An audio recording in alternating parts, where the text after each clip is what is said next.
하나님께서 우리 가운데 역사하고 계십니다. 하나님께서 우리의 삶 속에 역사하시고 또 우리를 통해 또 우리의 기도를 통해서 우리의 가정 안에 이 땅 가운데 하나님 나라를 이루고 계신 줄 믿습니다. 오늘 제가 지난주에 이어서 삶이란 무엇인가라는 제목으로 말씀을 나누려고 하는데 오늘 드레스 코드가 대부분 까만색이어서 죽음이란 무엇인가 바꿔야 될까 고민이 됐습니다. 그런데 마침 마지막에 우리 교수님이 긴 옷을 입고 들어오셔서 네, 감사합니다. 자, 오늘 전도서 말씀 함께 보겠습니다. 전도서 12장인데 1절, 2절과 13절, 14절 처음 두 절과 마지막 두 절을 함께 읽으려고 합니다. 전도서 12장 1절, 2절, 13절, 14절입니다. 한 목소리로 같이 읽겠습니다. 시작.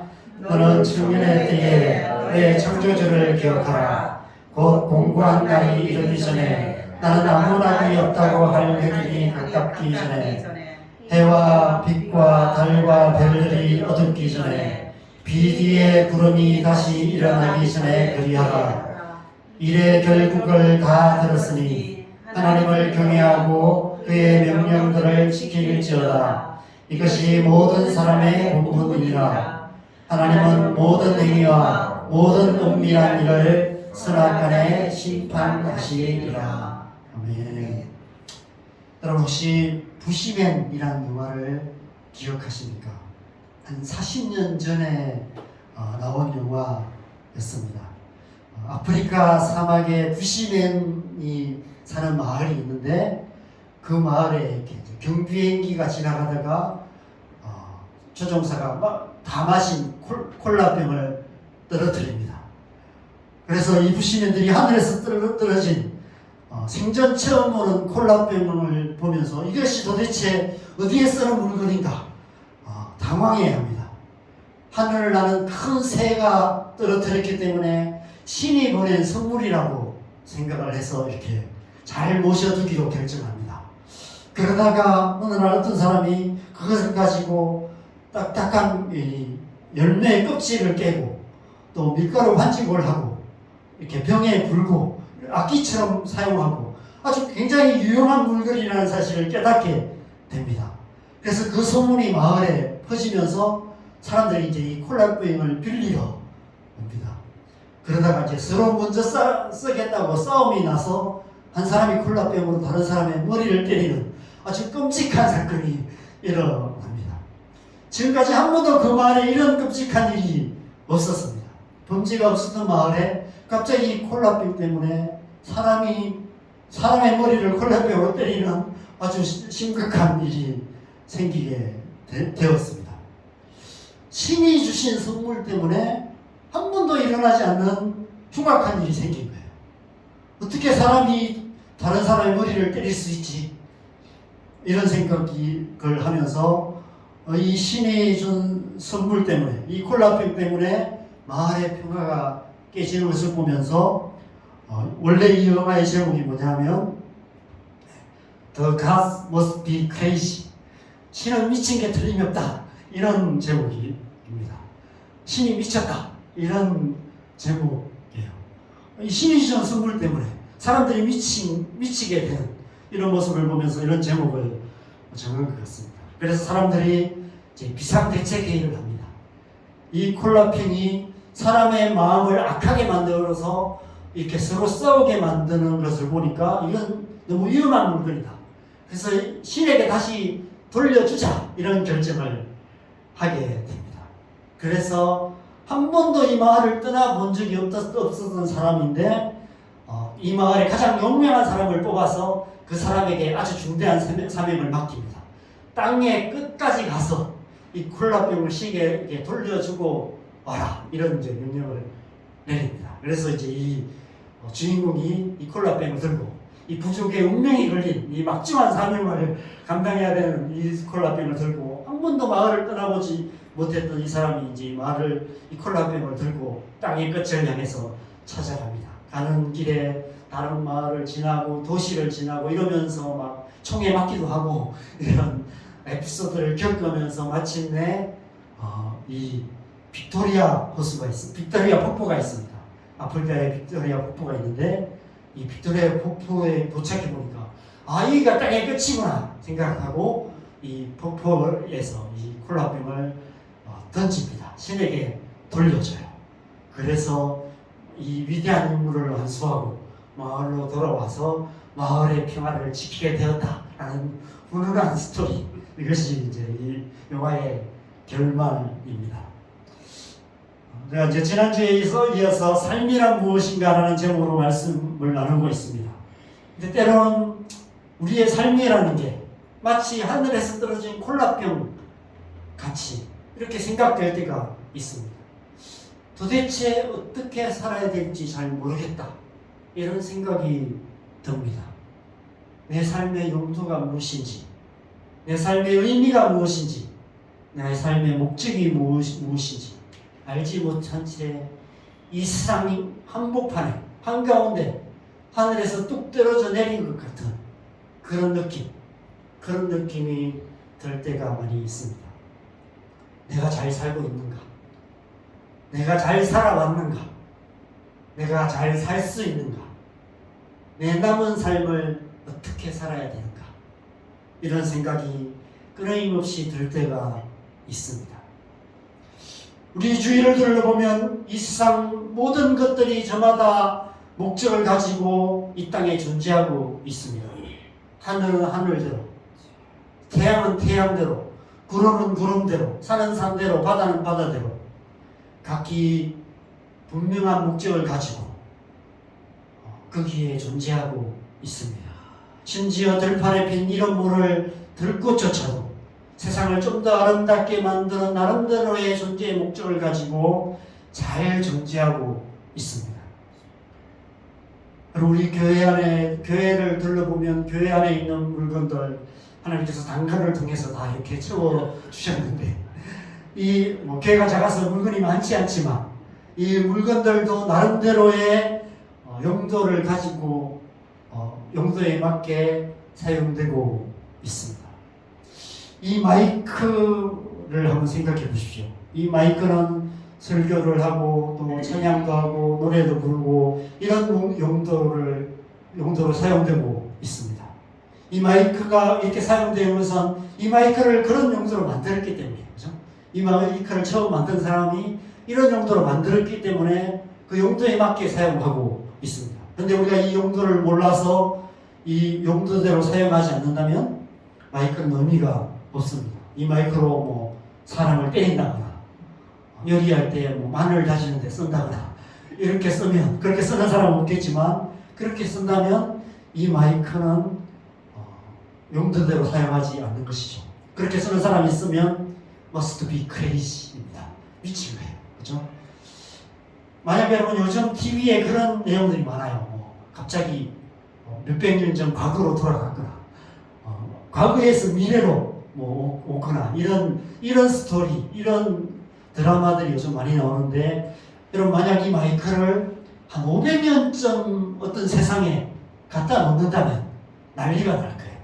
이 마이크를 학자들이 모여서 도대체 이게 무슨 물건인지, 이것의 용도가 무엇인지, 이게 어디에 쓰는 물건인지를 가지고 아마 학자들이 모여서 연구도 하고 전 세계에 가장 뛰어난 사람들이 모여서 밤새 몇 날 며칠, 몇 개월, 몇 년을 연구를 해도 아마 그 용도를 찾을 수 없을 것입니다. 분명히 보기에 자연이 생긴 물건 아니고 뭔가 사람의 손으로 만든 것 같은데 어떻게 만들어졌는지, 무엇을 위해 만들어졌는지 논문도 써보고 아무리 많은 연구를 할지라도 알 수 없을 것입니다. 몇백 년 동안 풀리지 않는 미스테리가 될 것입니다. 우리의 삶이 그런 것 같이 느껴질 때가 있습니다. 저마다 삶이란 무엇인가라는 그럴듯한 대답을 내놓지만 정답이 아닌 경우가 너무 많아요. 삶이 계란인지 삶이 감자인지 알 수가 없습니다. 여러분 기독교 세계관과 현대사상이라는 책을 보면 이런 시답지 않은 시가 있습니다. 한 남자가 우주에게 말한다. 선생님 제가 존재합니다. 그러나 하며 우주가 대답한다. 그 사실이 내게 아무런 의무감도 일으키지 않는다네. 여러분 무슨 말인지 잘 모르겠죠? 이런 시답지 않은 시가 있습니다. 우주를 바라보면서 내가 존재하고 있는데 나의 존재가 어떻게 시작됐는지를 우주를 향해서 묻고 있는데 우주가 아무런 대답이 없다는 거예요. 나라는 존재가 도대체 어디서부터 시작됐는지 알 수가 없다는 것입니다. 네가 존재하는 게 나랑 무슨 상관이 있냐? 라고 우주가 대답한다는 거예요. 하늘에서 뚝 떨어진 것 같은 우리의 삶이라는 이 콜라병을 들고 삶의 의미를 보면서 삶의 의미를 찾고 하늘을 바라보며 내가 누구인지 내가 어떻게 살아야 되는지를 물어도 하늘이 아무런 대답을 해주지 않는다는 것입니다. 지난주 말씀드린 과학자와 인문학자의 결론처럼 과학적으로 우리의 삶은 아무런 의미가 없다는 사실이 증명이 되었습니다. 그래서 내 스스로 내 삶에 사회적인 의미를 부여하면서 살아갈 수밖에 없다는 것입니다. 과학과 인문학만 그런 대답을 할까요? 다른 종교는 어떤 대답을 할까요? 제가 지난주에 어떤 프로에서 이경규 씨가 법륜 스님과 인생의 의미를 묻는 어떤 이렇게 대화를 하는 그런 내용을 봤습니다. 그래서 법륜 스님의 대답이 명언이라고 하면서 유튜브에 이렇게 올라와 있는 영상들이 있어요. 이경규 씨가 이렇게 질문했습니다. 스님, 우리가 왜 태어났냐? 요즘 와서 갑자기 자주 이런 질문을 하게 된다고. 이경규 씨가 그때 나이가 많죠, 그죠? 60이 넘은 걸로 알고 있습니다. 60이 넘은 나이에 내가 왜 태어났냐? 이런 질문을 계속 한다는 거예요. 그러자 법륜 스님이 이렇게 대답했습니다. 법륜 스님의 말을 그대로 옮기면 지금 질문의 순서가 바뀌었다고. 이유가 있어서 태어난 게 아니라 태어났기 때문에 이유가 생기는 거라고. 이렇게 대답을 했습니다. 얼핏 들으면 혹할 수 있는 그럴듯한 말인 것 같습니다. 명언처럼 보여요. 그런데 잘 생각해보면 사회인문학의 결론과 똑같은 말인 것 같습니다. 이 세상에 태어나는 것도 아무 의미 없이 태어난다는 거예요. 뭔가 의미를 갖고 태어나는 게 아니라는 것입니다. 그냥 내가 의미 있게 살면 되는 것이라는 거예요. 아무런 의미를 가지고 이 세상에 태어나지만 스스로 의미를 찾으면서 살아가야 된다. 이런 얘기를 하는 것입니다. 높은 곳을 바라보며 삶이 뭐예요라고 묻지만 늘 이런 대답밖에 안 들린다는 것입니다. 뭐 어쩌라고? 그걸 왜 나한테 물어? 네 스스로 찾아야지. 여러분, 무신론적 가치가 지배하는 이 세상의 절망의 뿌리는 의미 없습니다. 의미 없는 존재. 존재의 의미가 없는데 내가 존재해야 된다는 거예요. 그러면 존재의 의미 없이 그게 존재해야 되는 것만큼 고통스러운 일이 어디 있습니까? 내가 하는 일이 아무 의미 없이 느껴지는데 내가 그 일을 계속 해야 된다는 거예요. 혹시 여러분 가정주부로 살림하는 것이 정말 삶의 의미 있게 느껴지십니까? 그게 굉장히 의미 있게 느껴진다면 살림하는 것이 행복할 수 있겠죠. 근데 살림하고 뭐 밥하고 청소하고 이런 게 너무 의미 없이 느껴지는데 이건 해야 되잖아요. 그래서 할 수밖에 없는 의미 없는 일을 해야만 하는 그런 숙명처럼 느껴지는 이런 삶. 그래서 삶이 고통스럽게 느껴진다는 것입니다. 그런 의미 없는 삶을 지속해야 한다는 것. 그것이 절망의 원인이라고 사회학자들이 말하고 있습니다. 의미 없이 살다가 의미 없이 사라지는 존재. 이보다 더 절망스러운 존재가 어디 있겠습니까? 왜 그럴 수밖에 없을까요? 왜 답을 찾지 못할까요? 첫 단추를 잘못 채웠기 때문입니다. 존재의 시작에 대한 대답이 잘못되었기 때문입니다. 제가 선교단체 사역할 때 제가 굉장히 존경했던 리더 중에 한 분이 강의하러 오셔서 자기가 예수님을 처음 만난 간증을 하셨어요. 그분은 이제 유조선 항해사로서 살았었는데 유조선을 타고 이제 바다를 가면 몇 개월을 이렇게 바다에서 배에서 살아야 된대요. 몇 개월 동안 자기는 불경을 열심히 공부를 했대요. 그래서 그 불경을 그걸 외우다시피 하셨어요. 그래서 강의에 오셔가지고 불경을 한자로 막 쓰시고 그렇게 강의를 하셨어요. 그래서 제가 불경을 공부해 보니까 이 불교에는 깊고 심오한 진리가 너무 많대요. 삶에 대해서, 살아가는 것에 대한 깊고 심오한 진리가 굉장히 많이 있는데 한 가지 질문에 대한 답이 없더래요. 시작에 대한 질문. 이 세상이 어떻게 시작되었는지, 우리의 존재가 어떻게 시작되었는지 아무리 뒤져도 그 해답이 없더래요. 그러다가 우연히 성경을 읽었는데 불경을 다 뒤져도 없던 대답이 성경에는 제일 처음에 창세기 1장 1절에 대답이 있더래요. 그래서 자기는 창세기 1장 1절을 통해서 하나님을 만났대요. 그래서 제가 굉장히 이렇게 많이 도전을 받았습니다. 그런데 제가 사역을 하면서 불과 몇 년 전에 남성교회 부목사로 사역을 할 때 세례교육을 하면서 똑같은 간증을 하는 자매님을 만났습니다. 제가 이제 1대1로 세례교육을 했는데 그 자매님도 불교에 심취하여 계시다가 우연히 성경을 읽었는데 불경에 없던 해답을 창세기 1장 1절에서 찾았대요. 세상의 시작이 되었어. 존재의 시작이 되어서. 그래서 자기는 창세기 1장 1절을 통해서 하나님을 만났다고. 그래서 자기 발로 교회를 찾아왔고 세례를 받게 되었다고 간증을 하셨어요. 아마 그 자매님 지금도 남성교회 열심히 잘 다니고 계실 것입니다. 여러분, 불교의 교리는 시작도 없고 끝도 없어요. 윤회라고 하셨죠. 억만급이라고 얘기합니다. 돌고 돈다는 거예요.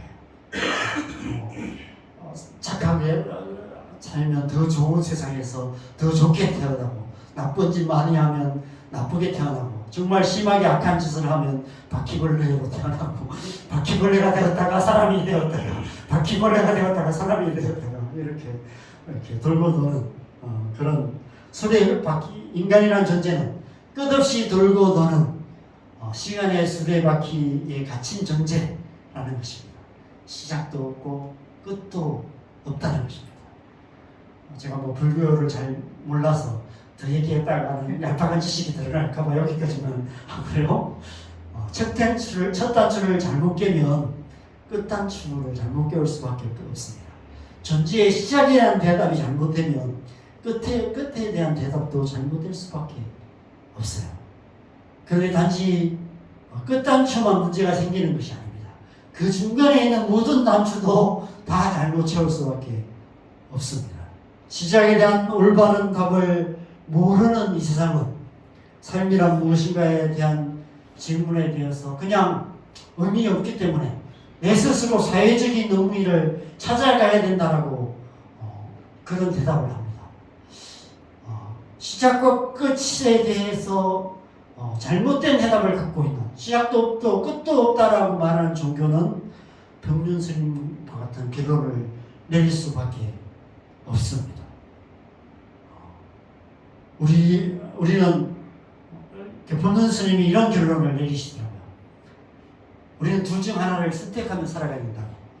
삶의 의미가 무엇인지 묻지 말고 주어진 삶을 즐겁게 살 것인지 아니면 괴로워하며 살 것인지 둘 중에 하나를 선택해라. 그렇게 대답하셨어요. 딱 그대로 제가 옮긴 겁니다. 의미 묻지 말고 무엇이 삶의 의미냐 이런 골치 아픈 질문을 하지 말고 즐겁게 살 것인지 괴로워하며 살 것인지 둘 중에 하나를 선택하라. 그런 대답을 하셨어요. 여러분, 태어난 김에 세계 일주라는 프로가 바로 딱 이런 인생관을 담고 있는 프로입니다. 인생 뭐 별거 있냐? 그냥 하루하루 내 하고 싶은 거 마음대로 하면서 행복하게 살다 가면 그만이지 라고 대답하는 것. 내가 하고 싶은 일을 하면서 건강하게 살다가 가는 것이 인생이다. 이렇게 세상은 대답하고 있습니다. 그래서 이 사람을 잘 살기 위해서 필요한, 배워야 할 필수적인 기술이 있어요. 그것이 뭐냐면 중요한 질문을 회피하는 기술입니다. 삶이 무엇인가라는 이 원초적인 질문, 이경규 씨가 그 나이에 내가 왜 태어나냐 이런 질문을 하는 것, 이런 질문은 유치한 질문이다 라고 치부해버리는 것입니다. 나이가 몇 살인데 그런 질문을 하냐고. 그냥 열심히 살면 되지.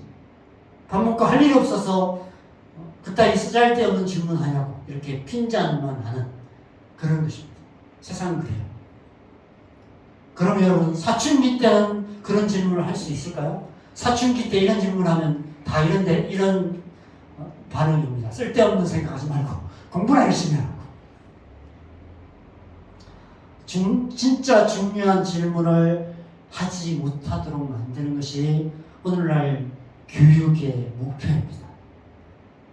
그런 질문을 하지 말고 삶이 무엇인지 묻지 말고 살다가 그냥 의미 없이 살다가 의미 없이 가도록 만드는 것, 그게 세상의 교육의 목표예요. 그래서 사단이 그렇게 하고 있는 것 같아요. 왜냐하면 이런 질문을 하면 이런 질문을 신을 찾는 질문이거든요. 우리의 존재의 시작, 존재의 끝, 존재의 목적, 내 삶의 의미를 찾는 질문이에요. 이 질문을 찾다 보면 하나님을 찾게 돼요. 이 질문의 끝은 결국 하나님을 향하게 돼요. 그래서 계속해서 이런 질문을 하지 못하게 만듭니다. 그래서 인생에 아무짝에도 쓸모없는 미분적분을 풀다가 정작 삶의 중요한 문제들을 만나면 그 문제를 해결하지 못하고 쩔쩔매면서 살아가는 것이 우리의 삶의 현실입니다. 또한 중요한 질문을 회피하는 기술 중에 하나는 그 질문이 생길 틈을 안 주는 것입니다. 바쁘게 사는 거예요. 짜여진 시간표대로 빈칸 없이 살아가는 것입니다. 집안일하고 사람들 만나고 그러다가 시간이 나면 TV라도 틀어놔야 됩니다. 아무 할 일 없이 아무 일 없이 혼자 있는 시간을 갖는 그 공백이 생기면 못 견뎌요. 아무 할 일 없이 내가 거기 있다는 사실 자체가 견딜 수 없는 그런 현실이 되는 것입니다. 그래서 우리에게 주어진 인생이라는 시간을 빈자리 없이 빼곡하게 채워가는 것, 그것이 이 세상을 살아가는 기술이고 그렇게 살아가는 것이 잘 사는 삶이라고 생각하는 것입니다. 그래서 그렇게 살다가 삶이 끝나는 순간에 한평생 잘 놀다 가네 라고 유언을 남기면 잘 사는 것 아니겠냐라고 생각하는 것입니다. 여러분, 그렇게 사는 것이 정말 잘 사는 삶일까요? 그것이 정답일까요? 잘 놀다 가면 될까요? 그렇게 믿는다면 그렇게 사시기 바랍니다. 우리에게 이 질문이 중요한 이유는 그리스도인인 우리에게 있어서 삶이란 남다른 의미가 있기 때문입니다. 우리에게 중요한 질문은 성경이 말하는 삶이란 무엇인가라는 질문입니다. 이 질문에 대해서 명확하게 대답해 놓은 것이 바로 전도서 말씀입니다. 전도서 말씀은 삶이란 무엇인가에 대한 하나님의 해답이 전도서에 기록되어 있습니다. 그리고 그 결론의 말씀이 바로 12장 말씀이에요. 그런데 우리가 전도서 말씀의 시작을 보면 심히 당황스럽습니다. 전도서 1장 2절을 같이 읽겠습니다. 시작. 전도자가 이르되 헛되고 헛되며 헛되고 헛되니 모든 것이 헛되도다. 이 한 구절에 헛되다란 말이 5번이나 기록되어 있습니다. 히브리어로 헤벨이라는 히브리어인데 전기 같은, 수증기 같은, 그냥 전기처럼 사라져버리는 그런 헛됨을 의미합니다. 전도서에 38번이나 기록되어 있습니다. 성경 전체에 나오는 것보다 절반 이상이 이 전도서에 기록되어 있습니다. 우리의 모든 삶이 다 수증기처럼 다 증발하여 없어져 버리는 헛된 것에 불과하다라는 것입니다. 그 이후의 구절들을 보면 우리가 9절과 14절 같이 읽어볼까요? 시작. 이미 있던 이것은 것을 후에 다시 있겠고 이미 한 일을 후에 다시 할지라. 해 아래에는 새 것이 없나니 내가 해 아래에서 행하는 모든 일을 보았노라. 보라 모두 다 헛되어 바람을 잡으려는 것입니다. 해 아래 새 것이 없다는 것입니다. 그 얘기는 뭐냐면 우리가 하는 모든 것들, 뭔가 새로운 것이 발명하고 새로운 즐거움들, 새로운 음식들, TV에 새롭게 만들어지는 음식들, 그런 것들이 많이 나오지만 먹어보면 결국 다 똑같다는 거예요. 다 그냥 이미 있던 것들이라는 것입니다. 이 세상에 의미 있다고 말하는 것이 다 헛되다는 것입니다. 다 바람을 잡으려는 것에 불과하다라고 말하는 것입니다. 이 장에 보면 이제 전도 본격적으로 인생이 왜 헛된 것인지를 말합니다. 2장 1절 같이 볼까요? 시작. 나는 내 마음에 이르기를 자 내가 시험 삼아 너를 즐겁게 하리니 너는 낙을 들이라 하였으나 보라 이것도 헛되도다. 솔로몬이 시험 삼아서 그렇게 살아봤다는 거예요. 그냥 하나님 말씀 무시하고 내 하고 싶은 대로 한번 살아봤다는 것입니다. 시험 삼아 즐겁게 살아보기로 하고 낙을 누리기로 결정하면서 그렇게 살아봤다는 것입니다. 세상 모든 즐거움, 세상 사람들이 사는 모든 즐거움에 빠져서 세상 낙을 실컷 누리며 살아봤다는 것입니다. 그 이후의 말씀을 보면 얼마나 큰 낙을 누리는지를 말하는데 우리가 두 절 말씀을 보겠습니다. 8절과 10절 같이 읽어보겠습니다. 시작. 은금과 왕들이 소유한 보배와 여러 지방의 보배를 나를 위하여 쌓고 또 노래하는 남녀들과 인생들이 기뻐하는 첩첩들을 많이 두었노라. 무엇이든지 내 눈이 원하는 것을 내가 금하지 아니하며 무엇이든지 내 마음이 즐거워하는 것을 내가 막지 아니하였으니 이는 나의 모든 수고를 내 마음이 기뻐하였습니다. 막지도 않았다는 거예요. 그냥 하고 싶은 대로 마음대로 해봤다는 것입니다. 모든 부귀영화를 다 누려보았다는 것입니다. 돈도 원 없이 벌어보았고 세상 사람이 좋다고 하는 건 다 가져보았고 세상 사람들이 안 해본 것까지 다 해봤다는 것입니다. 그 결과 만족했을까요? 그 다음 11절 같이 읽겠습니다. 시작. 그 후에 내가 생각해본즉 내 손으로 한 모든 일과 내가 수고한 모든 것이 다 헛되어 바람을 잡는 것이며 해 아래서 무익한 것이다 라고 결론을 내립니다. 그러면서 25절에 탄식해요. 같이 읽겠습니다. 시작. 먹고 즐기는 일을 누가 나보다 더 해보았으랴.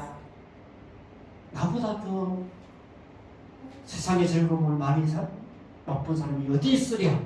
이렇게 탄식하며 말하고 있습니다.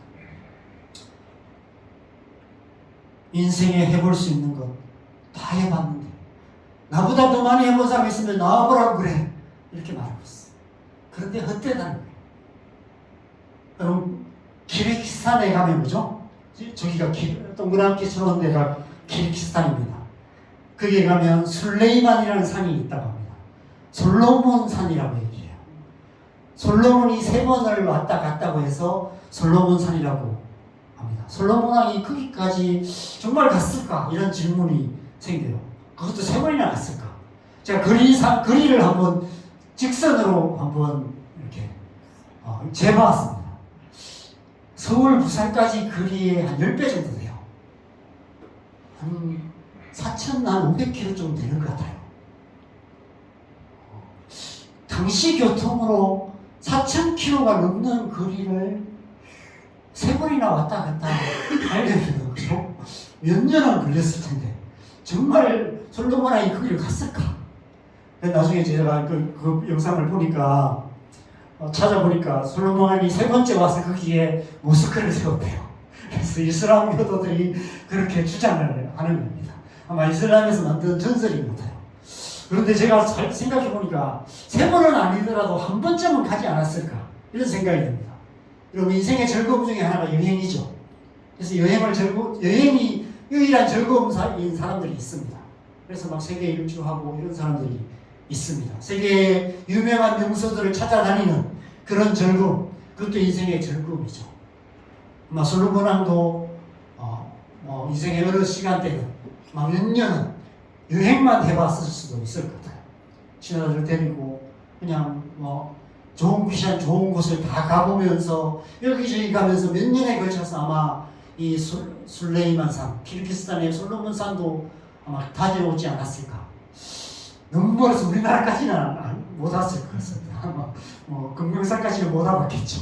그렇지만 아마 이 정도까지는 가지 않았을까 이런 생각이 듭니다.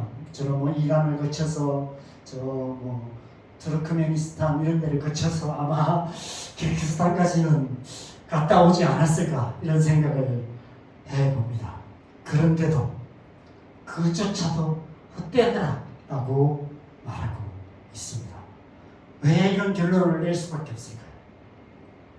전도서 3장에 보면 정말 가슴 아픈 결론을 내립니다. 여러분 얼마나 가슴 아픈 결론인지 한번 전도서 3장 19절을 한번 같이 읽어보겠습니다.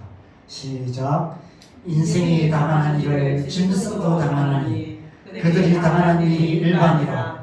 다 동일한 호흡이 있어서 짐승이 죽음같이 사람도 죽으니 사람이 짐승보다 뛰어남이 없으면 모든 것이 헛된 비로다.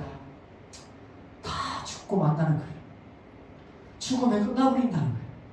세상에 누리는 모든 즐거움들 죽으면 그만이라는 겁니다.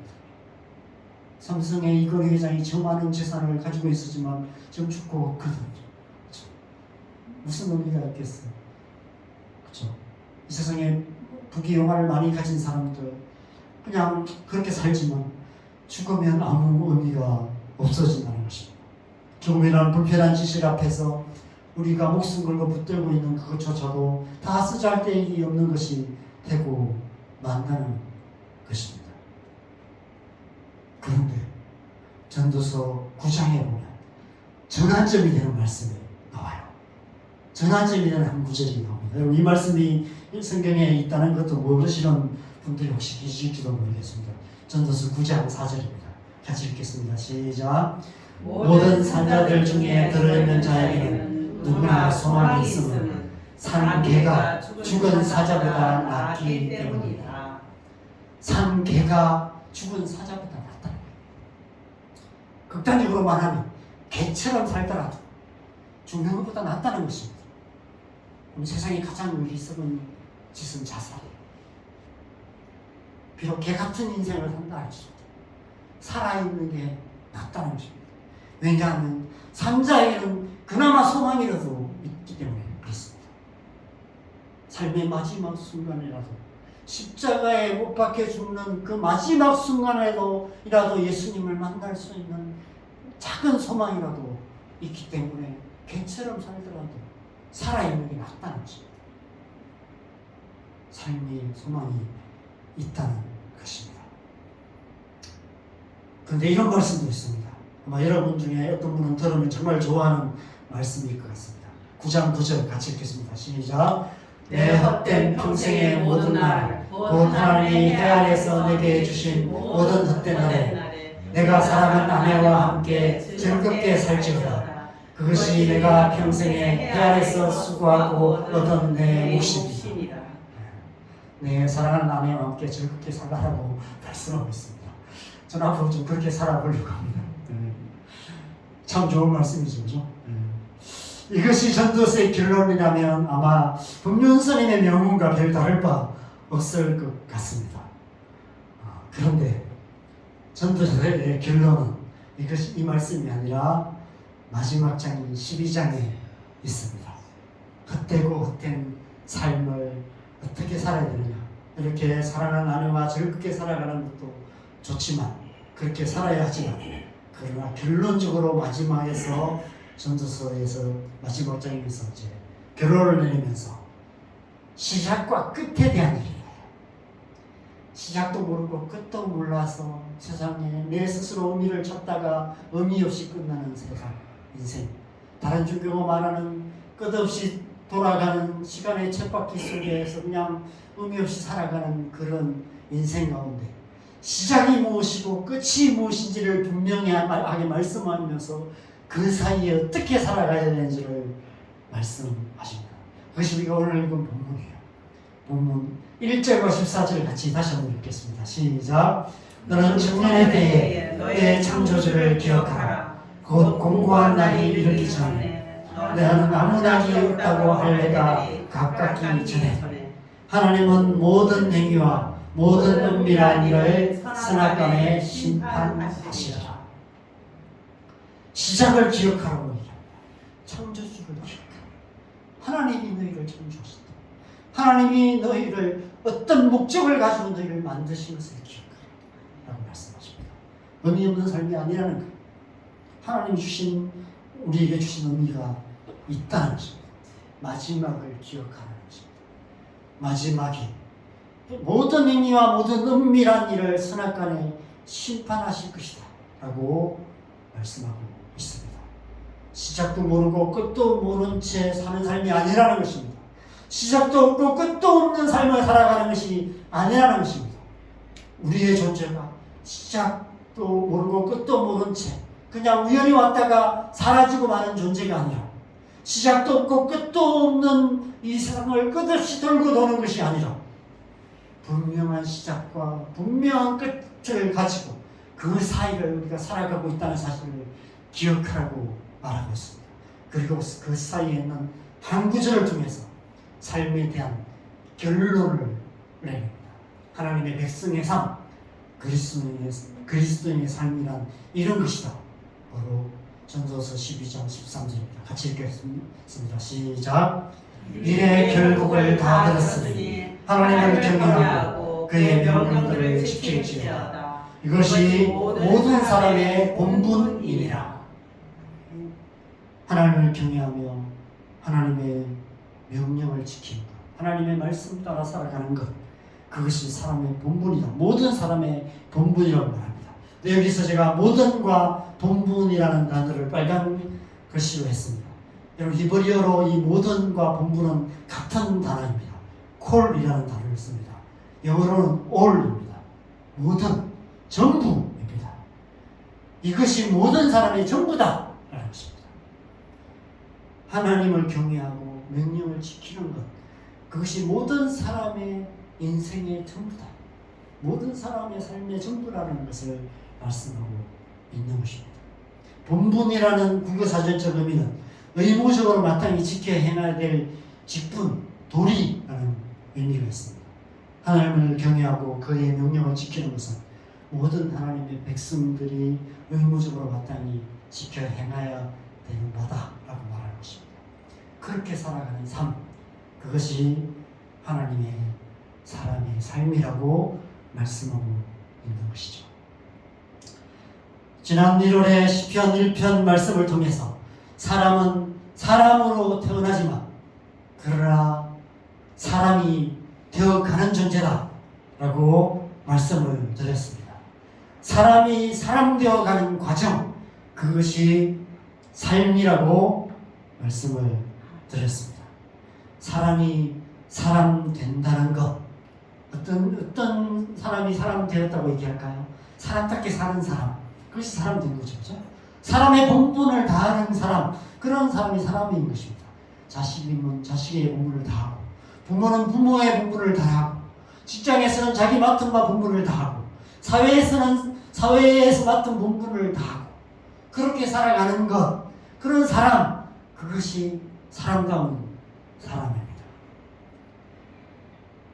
하나님의 사람이라, 하나님께서 우리를 창조하신 대로 우리에게 부여해 주신 삶의 목적, 삶의 의미를 따라 살아가는 것, 하나님의 말씀 따라 살아가는 것, 하나님을 경외하며 하나님의 명령을 지켜 행하는 삶을 살아가는 사람, 그것이 사람다운 사람이라는 것입니다.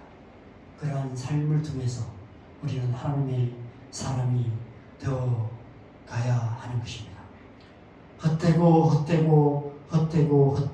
모든 것이 헛되다고 말씀하시는 이 세상이나 세상에 있는 것들의 마음을 빼앗기지 않고 우리의 존재의 시작이 되시는 창조주를 기억하며 우리의 삶의 마지막이 되시는 마지막에 선악간에 심판하실 심판주 되시는 하나님께서 우리를 기다리고 계신다는 사실을 기억하면서 우리에게 주어진 하루하루를 하나님의 말씀대로 하나님의 말씀을 따라서 본분을 다하며 살아가는 삶, 그것이 하나님의 백성다운 삶인 줄 믿습니다. 하루하루 그렇게 살아가는 자 여러분 되시기를 주님의 이름으로 간절히 축원합니다. 함께 기도하겠습니다. 우리 함께 좀 찬양하고 기도하겠습니다. 우리 지난주에 찬양했던 찬양 다시 한번 찬양하고 함께 기도하는 시간을 가질까요? 우리 나 이제 주님의 새 생명 얻은 몸 함께 찬양하겠습니다.